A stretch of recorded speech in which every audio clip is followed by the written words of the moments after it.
Sir ನಮಸ್ಕಾರ. ಶಿವಕುಮಾರ್ ಶಿವಮೊಗ್ಗ ಗುತ್ತಿಗೆದಾರರು. ಅದೇ ರೀತಿ ಹೇಳ್ಬೇಕಂದ್ರೆ ಹಲವಾರು ವರ್ಷಗಳಿಂದ ಕನಿಷ್ಠ 4-5 ವರ್ಷದಿಂದ LOC ಪೂರೈಸಿಲ್ಲ ಇವತ್ತಿನ ತನಕ ನಮ್ಮ ಸರ್ಕಾರದಲ್ಲಿ. ಅದೇ ರೀತಿ ಏನಾಗುತ್ತೆ ಅಂದ್ರೆ ನಮ್ಮ ಇಷ್ಟು ವರ್ಷ ನಮ್ದು ಆಗಿತ್ತು ಆ ವೃತ್ತಿಯಲ್ಲಿ ನಮ್ಮ ಜೀವನ ಮಾಡ್ಕೊಂಡು ಬರ್ತಾ ಇದ್ವಿ. ಇವತ್ತಾಗಿ ಹಾಗೆ ಆಗಿದ್ರೆ ಹೆಂಡತಿ ಮಕ್ಕಳಿಗೆ ನಾವು ಕೂಲಿ ಕಳಿಸ್ಬಿಟ್ಟು ನಾವು ಕೂಲಿ ಪರಿಸ್ಥಿತಿ ಬಂದ್ಬಿಟ್ಟಿದೆ. ಇವತ್ತು ಕೋಟಿಗಟ್ಟಲೆ ಬಡ್ಡಿ ಕಟ್ಟಬೇಕಾಗಿದೆ. ಬ್ಯಾಂಕ್ ನಲ್ಲಿ ಸಾಲ ಮಾಡ್ಕೊಂಡು ನಾವು ಆಸ್ತಿನ ಮಾರೋದಕ್ಕೆ ನಾವು ಮುಂದಾಗಿದ್ದೀವಿ. ಅದೇ ರೀತಿಯಲ್ಲಿ ಮುಂದಿನ ಜೀವನ ನಮ್ಮ ಮಕ್ಕಳಿಗೆಲ್ಲ ಯಾವ ತರ ವೃತ್ತಿ ಕಲಿಸ್ಕೊಡ್ಬೇಕು ಅಥವಾ ಮುಂದಿನ ಜೀವನ ಯಾವುದೇ ಮಕ್ಕಳು ಯಾಕೆ ಅಂತ ಗೊತ್ತಾಗ್ತಿಲ್ಲ. ಬೇರೆ ರೂಪ ಆಗಿರ್ಬೇಕಾಗುತ್ತೆ. ಅದೇ ರೀತಿಯಲ್ಲಿ ಏನಾಗುತ್ತೆ ಒಂದೇ ಒಂದು ಅಭಿವೃದ್ಧಿ ಕೆಲಸ ಇದೆ. ಈಗ ನಮ್ಮ ಕರ್ನಾಟಕದ ಪೂರ್ತಿ ಹಾಳಾಗಿದೆ.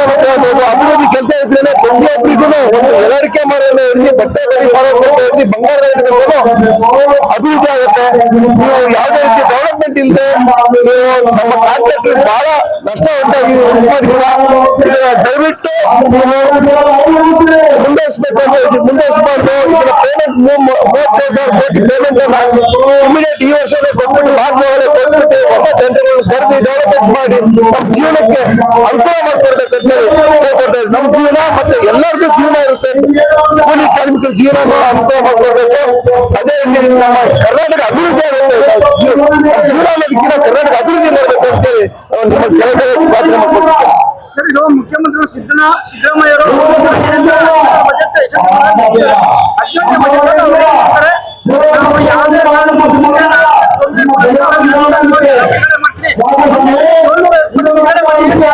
ಸರ್, ಮುಂದಿನ ಅಭಿವೃದ್ಧಿ ಬಗ್ಗೆ ನೀವು ಬಜೆಟ್ ಮಾಡೋದು ಮುಂದಿನ ವರ್ಷದ ಅಭಿವೃದ್ಧಿ ಬಗ್ಗೆ. ಇವತ್ತು 37,000 ಕೋಟಿ ಪೆಂಡಿಂಗ್ ಇದೆಯಲ್ವಾ, ಅದನ್ನು ಕೊಡೋದನ್ನ ಕಷ್ಟ ಯೋಚನೆ ಮಾಡಿ ಸರ್. ಮುಂದಿನ ಬಜೆಟ್ ಬಗ್ಗೆ ಅಭಿವೃದ್ಧಿ ಬಗ್ಗೆ ಮಾಡಲೇಬೇಕು. ನಿಮ್ಮ ಸರ್ಕಾರ ಮಾಡಿದ್ರೆ ಸಿದ್ದರಾಮಯ್ಯ ಮುಂದಿನ CM ಸೀಟ್ ಪೂರ್ಣಿಕ ಆಗೋದು ಅನ್ನೋದು ನೀವು ಗೊತ್ತಿದೆ, ಗಮನದಲ್ಲಿದೆ. ಅದೇ ರೀತಿ ಕರ್ನಾಟಕದ ಜನತೆ ಗಮನದಲ್ಲಿದೆ. ನೀವು ಇವತ್ತೇ ಕಾಂಟ್ರಾಕ್ಟ್ ದುಡ್ಡನ್ನ ನೀವು ಇಮಿಡಿಯೇಟ್ ಬಿಡುಗಡೆ ಮಾಡದೇ ಇದ್ರೆ ನಾವು ಇವತ್ತಿನ ದಿನ ಎಚ್ಚರಿಕೆ ಅಷ್ಟೇ ಕೊಟ್ಟಿರೋದು. ಮುಂದಿನ ದಿನಗಳಲ್ಲಿ ಅರವತ್ತರೆ ನಾವು ಪ್ರತಿಭಟನೆ ಮಾಡ್ತೀವಿ, ಇದನ್ನ ಮುಂದುವರಿಸ್ತೀವಿ. ನಿಮ್ಮ ಸರ್ಕಾರ ಇದನ್ನ ಬಹಳ ಪರಿಗಣಿಸಬೇಕಂತ ಕೇಳ್ಕೊಬೇಕು ಸರ್. ಬಂಗಾರಕ್ಕೆ ದಾಖಲೆ ಇದ್ದಿದ್ರೆ ನಾವೇಕೆ ಸರ್ ಸ್ಟ್ರೈಕ್ ಮಾಡ್ತಾ ಇದ್ವಿ? ನೀವು 37,750 ಕೋಟಿ ಕೊಟ್ಟಿದ್ರೆ ನಾವೇಕೆ 37,000 ಕೋಟಿಗೆ ನಾವು ಇಲ್ಲಿ ಬಂದು ಪ್ರತಿಭಟನೆ ಮಾಡ್ತಿದ್ವಿ? ನಮಗೇನು ಪ್ರತಿಭಟನೆ ಮಾಡ್ಲಿಕ್ಕೆ ನಮ್ಗೇನು ಆ ತರ ಹುಚ್ಚಿದೀಯ ಸರ್? ನಿಮ್ಮಲ್ಲಿ ಪ್ರತಿಭಟನೆ ಮಾಡ್ಲಿಕ್ಕೆ ಸರ್ ಹಂತವಾಗಿ ನಮಗೆ ಕೊಡ್ತಾ ಇರೋದು 5%, 6% ಕೊಡ್ತಾ ಇದೀರಾ. ನಾವು ಬಡ್ಡಿ ಕಟ್ಟಕ್ಕಾಗ್ತೀರಾ? ಬಡ್ಡಿ ಬಂದ್ಬಿಟ್ಟು ಬ್ಯಾಂಕ್ ಬಂದು 11% ಆಗುತ್ತೆ. ನಾವು ಇವತ್ತು ನಾವು ಮಿಷಿನರಿಗಳು ಹೆಚ್ಚು ಕಮ್ಮಿ ಒಬ್ಬೊಬ್ಬರು ಮಿಷಿನರಿಗಳು 5 ಕೋಟಿ 10 ಕೋಟಿ ಮಿಷಿನರಿಗಳನ್ನ ಇವತ್ತು ಗುಜರಿಗೆ ಹಾಕ್ಬಿಟ್ಟು ನಾವು ಇನ್ನೊಬ್ಬರಿಗೆ ಸಂಬಳ ಕೊಡೋ ಪರಿಸ್ಥಿತಿ ಬಂದಿದೆ ಸರ್. ನಮ್ಗೆ ಇವಾಗ ಗೊತ್ತಿದೆ ನಾವೇಕೆ ಸರ್ ಇದೇ ಪ್ರತಿಭಟನೆ ಬಿಸ್ಕೊಡ್ಬೇಕು ಆಯ್ತಿದ್ವಿ ನಾವು ಸರ್.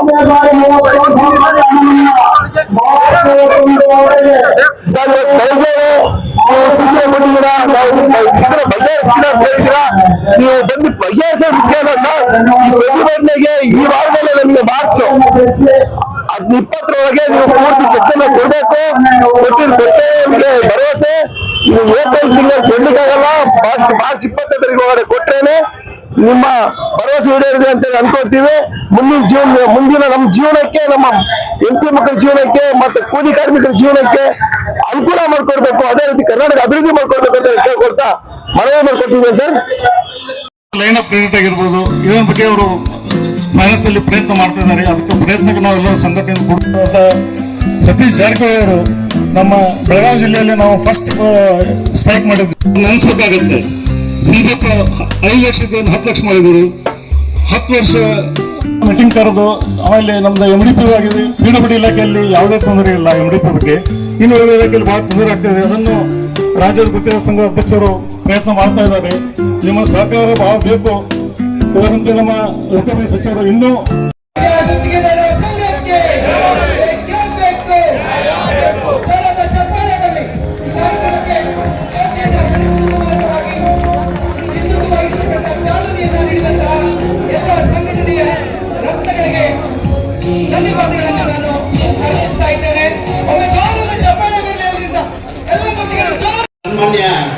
ಮುಖ್ಯಮಂತ್ರಿಗಳಲ್ಲಿ ನಾನು ಸಂಘದ ಮೂಲಕ ಒಂದು ವಿಷಯವನ್ನ ಜ್ಞಾಪಕ ಮಾಡಲಿಕ್ಕೆ ಇಚ್ಛೆ ಪಡ್ತೀನಿ.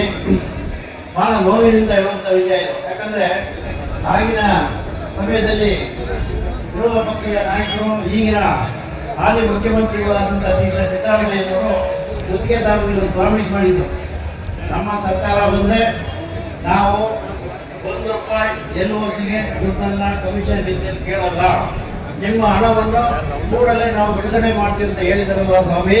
ನಾವು 3 ವರ್ಷ ಕಾಯ್ದು ನಮ್ಮ ಹೆಂಡತಿ ಮಕ್ಕಳು ಮತ್ತು ನಮ್ಮ ವ್ಯವಹಾರ, ನಮ್ಮ ಹೆಸರು ಎಲ್ಲ ಡ್ಯಾಮೇಜ್ ಮಾಡ್ಕೊಳ್ತಾ ಇದ್ವಿ. ದಯಮಾಡಿ ನಿಮ್ಮ ಮಾತನ್ನು ಇನ್ನೊಮ್ಮೆ ಜ್ಞಾಪಿಸ್ಕೊಡಿ. ನಮಗೆ ಕೊಡಬೇಕಾಗಿರೋಂಥ ದುಡ್ಡನ್ನು ಕೊಡಿ ಅಂತ ಕೇಳ್ತಾ ಇದ್ದೀವಿ ವಿನಂತಿಯಿಂದ. ದಯಮಾಡಿ ಇದನ್ನ ಮುಖ್ಯಮಂತ್ರಿಗಳಿಗೆ ಕಿವಿಗೆ ಬೀಳಬೇಕಿದ್ದು. ಯಾಕಂದ್ರೆ ನಮ್ಮ ಉಪಾಧ್ಯಕ್ಷರು ಹೇಳಿದ್ರು ವಿಧಾನಸಭೆ ಮುಂದೆ ಮೆಸೇಜ್ ಬಂದಿದೆ ಅಂತ. ನಮಗೆ ಮೆಸೇಜ್ ದಯವಿಟ್ಟು ಸ್ವಾಗತ.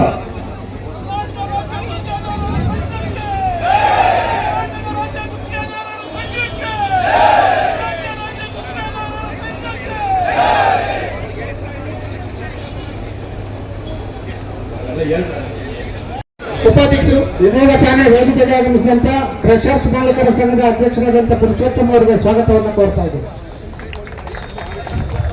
ಚಪ್ಪಳೆಯನ್ನ ಹಾಕಬೇಕು. ಶ್ರೀಯುತ ಗೌರವಾನ್ವಿತ ಉಪಾಧ್ಯಕ್ಷರಾಗಿರ್ತಕ್ಕಂಥ ಶ್ರೀ ಎನ್ ಮಂಜುನಾಥ್ ಅವರು ವೇದಿಕೆಯನ್ನ ಕುರಿತು ಮಾತಾಡಬೇಕು. ಎಲ್ಲ ಜಿಲ್ಲೆಗಳಲ್ಲೂ ಪೂರೈಸುವ ಸಾಧ್ಯ ಅಲ್ಲೇ ಮಾಡ್ತಿದೆ ಅಂತ ಹೇಳಿ ಪ್ರತಿ ಜಿಲ್ಲೆಗೂ ಸುಮಾರು 25 ದಿನಕ್ಕೆ 2 ಜಿಲ್ಲೆಗಳಂತೆ 21 ದಿನ ಸುತ್ತಿ ಅಧ್ಯಕ್ಷರು ಮತ್ತು ನಮ್ಮ ಪದಾಧಿಕಾರಿಗಳು ಅವರಿಗೆ ಸಹಕಾರ ಕೊಟ್ಟಂತ ನಮ್ಮ ಪ್ರಧಾನ ಕಾರ್ಯದರ್ಶಿ ನಂದಕುಮಾರ್, ದಿನೇಶ್, ಕೃಷ್ಣೇಗೌಡರು, ಮತ್ತೆ ನಟರಾಜ್ ಅವರು, ಮತ್ತೆ ಲಕ್ಷ್ಮೀಪತಿ ಅವರು, ಎಲ್ಲರೂ ಕರ್ನಾಟಕ ರಾಜ್ಯ ಗುತ್ತಿಗೆದ ಎಲ್ಲಾ ಪದಾಧಿಕಾರಿಗಳು ಅವರಿಗೆ ಹೆಚ್ಚಿನ ಸಹಕಾರ ಎಲ್ಲರೂ ಇದ್ದಾರೆ. ಅವ್ರ ಹೇಳಕ್ಕಾಗೋದಿಲ್ಲ. ನಾವೆಲ್ಲ ಸೇರಿ ಅಧ್ಯಕ್ಷ ಹೇಳಿದ್ರು, ಬೇಡಪ್ಪ ಎಲ್ಲ ಜಿಲ್ಲಾ ಇದ್ದೀವಿ, ನಮಗೆ ಟ್ರಾಫಿಕ್ ಜಾಮ್ ಆಗಿದೆ ಅಂತ. ಇನ್ನೂ ಸಹಸ್ರಾರು ಸಂಖ್ಯೆಯಲ್ಲಿ ನಮ್ಮ ಕಾರ್ಯಕ್ರಮ ಮುಗಿದೊಳಗಡೆ ಎಲ್ಲಾ ಗುತ್ತಿಗೆದಾರರು ಸಹ ಇನ್ನು ಬಂದು ಸೇರ್ಕೊತಾರೆ ನಮ್ಮ ಜೊತೆ. ಈಗ ಈ ಕಾರ್ಯಕ್ರಮ ನಾವು ನಮ್ಮ ಕರ್ನಾಟಕ ರಾಜ್ಯ ಗುತ್ತಿಗೆದಾರ